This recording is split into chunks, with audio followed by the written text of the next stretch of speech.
오늘 보실 하나님 말씀은 마가복음 9장 30절부터 37절입니다. 마가복음 9장 30절부터 37절 말씀 보겠습니다. 그곳을 떠나 갈릴리 가운데로 지날새 예수께서 아무에게도 알리고자 아니하시니 이는 제자들을 가르치시며 또 인자가 사람들의 손에 넘겨져 죽임을 당하고 죽은 지 3일 만에 살아나리라는 것을 말씀하셨기 때문이더라. 그러나 제자들은 이 말씀을 깨닫지 못하고 묻기도 두려워하더라. 가버나움에 이르러 집에 계실새 제자들에게 물으시되 너희가 길에서 서로 토론한 것이 무엇이냐 하시되 그들이 잠잠하니 이는 길에서 서로 누가 크냐 하고 쟁론하였음이라. 예수께서 앉으사 12제자를 불러서 이르시되 누구든지 첫째가 되고자 하면 무사람의 끝이 되며 무사람을 섬기는 자가 되어야 하리라 하시고 어린아이 하나를 데려다가 그들 가운데 세우시고 안으시며 제자들에게 이르시되 누구든지 내 이름으로 이런 어린아이 하나를 영접하면 곧 나를 영접하며 누구든지 나를 영접하면 나를 영접함이 아니요 나를 보내신 이를 영접함이니라. 아멘. 오늘은 세상의 영광보다 겸손히 다른 사람을 섬기라라는 제목으로 하나님 말씀을 보겠습니다.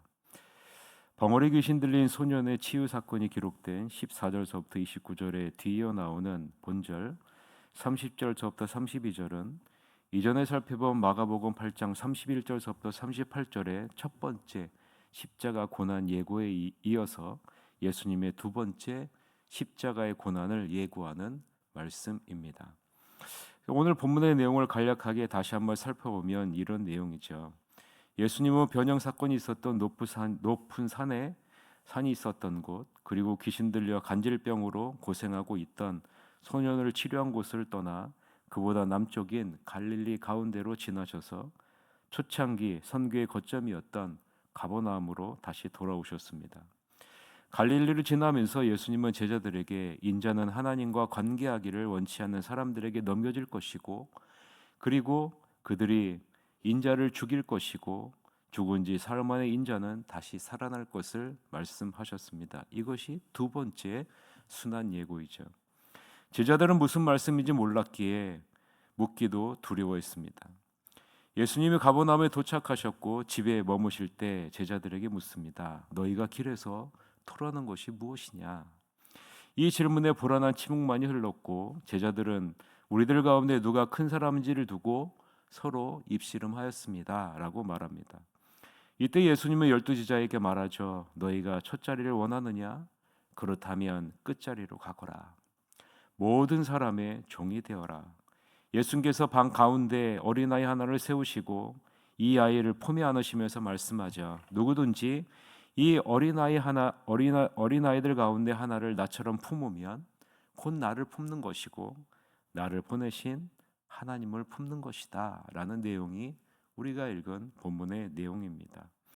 우리는 본문을 보면서 몇 가지 질문을 할 수 있죠. 첫째는 예수님이 두 번째 십자가 고난과 죽음 그리고 부활을 말씀하시는데 왜 제자들은 여전히 이 말씀을 깨닫지 못하고 묻기도 두려워하는 것일까? 두 번째, 왜 제자들은 길에서 서로 누가 크냐라고 논쟁을 벌이고 있는 것인가?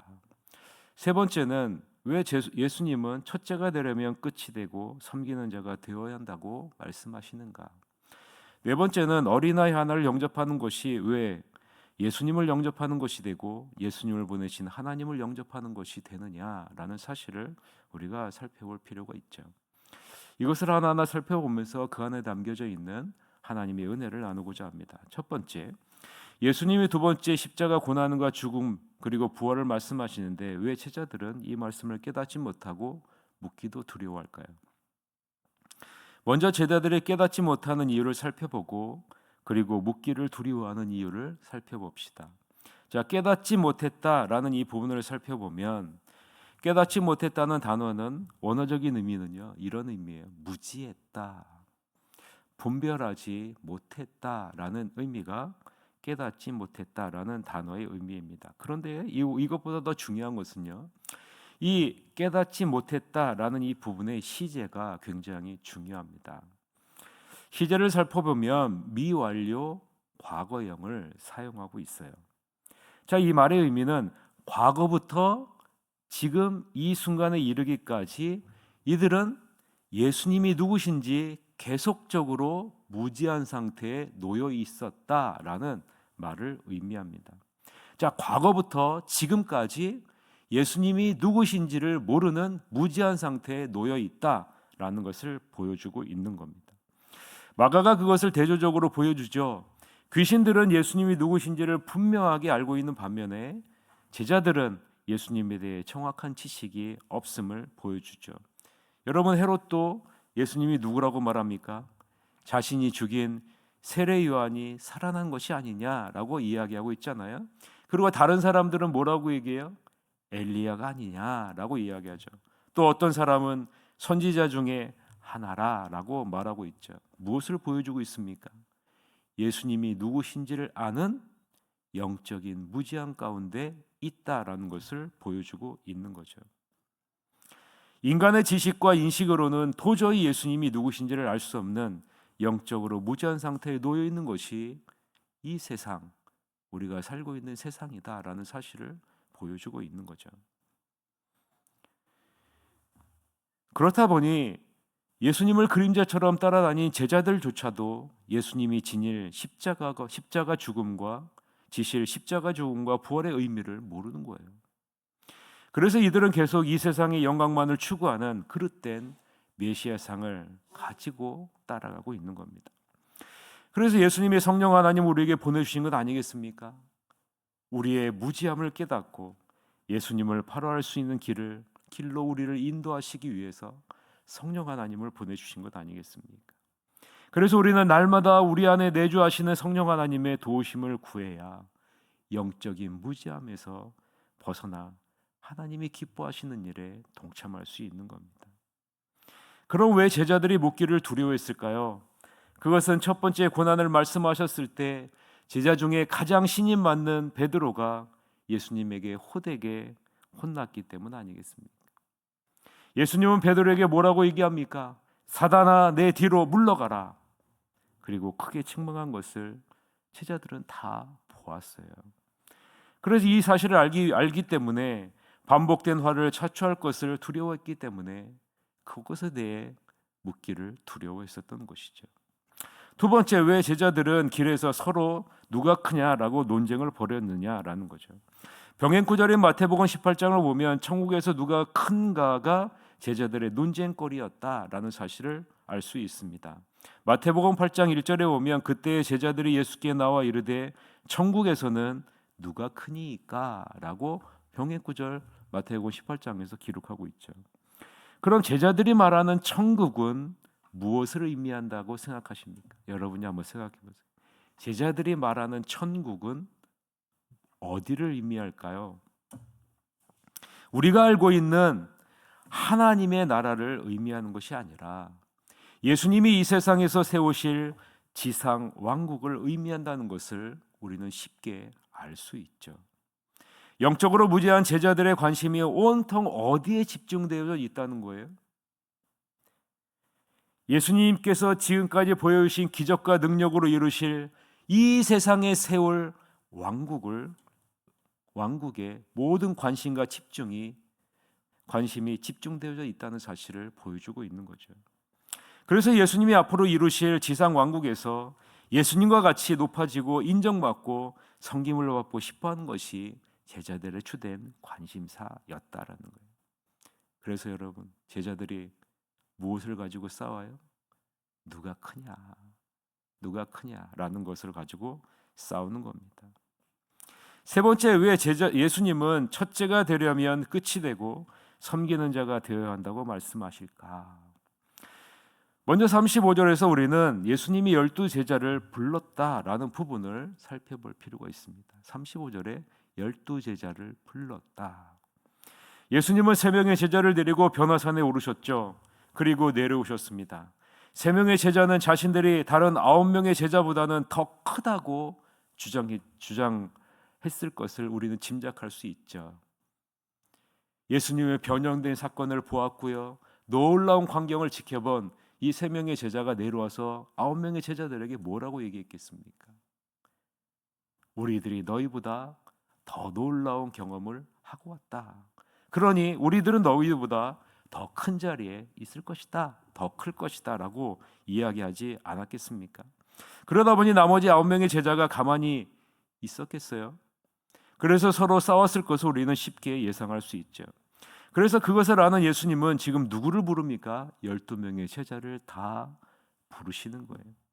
누구나 예외 없이 첫째가 되고자 할 때, 큰 사람이 되고자 할 때 염두에 둬야 될 교훈이 있고 하나님의 나라의 기준이 있는데, 그것은 섬기는 자가 되어야 한다는 것이다 라는 거죠.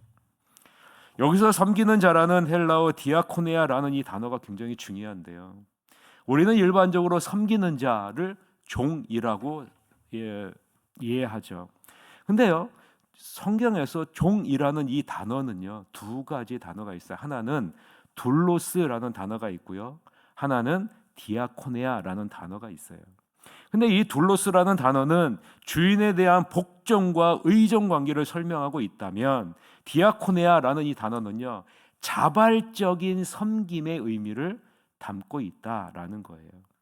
쉽게 말하자면 예수님이 생각하는 가장 큰 자, 가장 높은 자는 자발적으로 섬기는 자라, 자발적으로 종이 되어 섬기는 자라라고 지금 말씀하고 있는 겁니다. 모든 사람을 위해 자발적으로 종이 되어서 섬기는 자, 바로 그 사람이 하나님의 나라에서 가장 큰 자라라고 말씀하고 있는 겁니다. 여러분, 이것을 친히 보여주신 분이 누구세요? 예수님이시에요. 예수님은 스스로 자발적으로 종의 형체를 입고 이 세상에 오셔서 섬김을 받으신 것이 아니라 섬기시지 않았습니까? 빌립보서 2장 5절서부터 8절에 뭐라고 말씀합니까? 너희 안에 이 마음을 품으라. 곧 그리스도 예수의 마음이니 그는 근본 하나님의 본체시나 하나님과 동등됨을 취할 것으로 여기지 아니하시고 오히려 자기를 비워 종의 형체를 가지사 사람들과 같이 되셨고 사람의 모양으로 나타나사 자기를 낮추시고 죽기까지 복종하셨으니 곧 십자가에 죽으심이라. 예수님이 이 섬김의 본을 보이셨다라는 거예요. 가장 큰 자가 어떤 자인지, 가장 높은 자가 어떤 자인지를 친히 보여주신 겁니다. 마태복음 20장 26절서부터 28절에는 이렇게 말씀합니다. 너희 중에는 그렇지 않아야 하나니 너희 중에 누구든지 크고자 하는 자는 너희를 섬기는 자가 되고 너희 중에 누구든지 으뜸이 되고자 하는 자는 너희의 종이 되어야 하리라. 인자가 온 것은, 그 다음에 뭐예요? 섬김을 받으려 함이 아니라 도리어 섬기려 하고 자기 목숨을 많은 사람의 대속물로 주려 함이니라 라고 말씀하고 있지 않습니까? 그래서 예수님은 종처럼 제자들의 발을 씻겨 본을 보이셨고 말석에 앉으셔서 말씀하시고 섬기는 종으로 우리가 져야 될 십자가의 고난과 우리가 받아야 될 죄의 저주를 다 받으신 것 아니겠습니까? 이 예수님의 섬김의 본을 따르는 자들이 하나님의 나라에서 가장 큰 자라고 지금 말씀하고 있는 겁니다. 마지막으로 어린아이 하나를 영접하는 것이 곧 예수님을 영접하는 것이고 예수님을 보내신 하나님을 영접하는 것이 어떻게 될 수 있느냐라는 것이죠. 당시 어린아이는 사회적인 지위나 법적인 권리가 없는 비인간으로 볼 수가 있습니다. 독립적으로 무언가를 할 수 없는 존재, 다른 사람의 도움과 보호와 양육이 절대적으로 필요한 존재가 어린아이죠. 그래서 이 어린아이는 숫자에도 포함이 되지 않았어요. 이 어린아이와 같은 존재는 세상의 존경과 환영을 받는 존재가 아니라 오히려 멸시와 천대를 받는 존재였습니다. 이러한 존재인 어린아이를 안고 예수님이 뭐라고 말씀하십니까? 하찮은 이 어린아이조차 무시하지 않고 그리스도의 이름으로 돌보고 섬기는 자가 하나님의 나라에서 큰 자라라고 말씀하시는 겁니다. 그리스도께 순종하는 마음으로 지위가 낮은 하찮은 사람을 겸손히 돌보면 이것이 곧 성자 하나님과 예수님과 하나님을 섬기는 것이고 더 나아가 성부와 성자와 풍성한 인격적인 교제를 누리게 되는 것이고 그에 따라 하나님은 보상해 주실 것이라라고 말씀하는 것이 오늘 본문의 말씀입니다. 말씀을 맺겠습니다. 예수님의 가르침을 따라 겸손한 마음으로 다른 사람을 섬기고 세상의 가치관에서 벗어나 하나님의 나라를 위해 살아가는 주님의 제자가 되시기를 바랍니다. 그래서 주님과 풍성한 인격적인 교제를 누리시고 그에 따른 큰 축복의 보상을 누리시는 여러분이 되시기를 주님의 이름으로 간절히 축원합니다. 이 시간에 다 같이 통성으로 기도 제목을 놓고 기도합시다. 이제 내일이면 말씀 사경회가 시작됩니다. 금, 토, 주일 우리에게 있는 큰 대제사장 예수라는 주제를 가지고 합신 조직신학교수 이남 교수님이 강의하게 되는데 이 말씀을 통해서 우리가 믿음 안에 굳건하게 설 수 있도록 인도해 주시옵소서. 그리고 오늘 김혜숙 권사님이 입원해서 내일 수술을 하게 됩니다.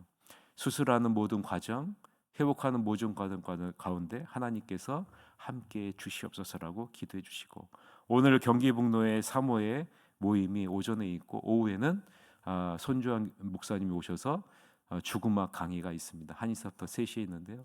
시간이 되시면 다 오셔서 함께 여러분 참여해 주시기를 바라겠습니다. 이 세 가지를 놓고 다 같이 우리 1분 동안 기도 한 시간을 갖도록 하겠습니다. 기도하시겠습니다. 사랑의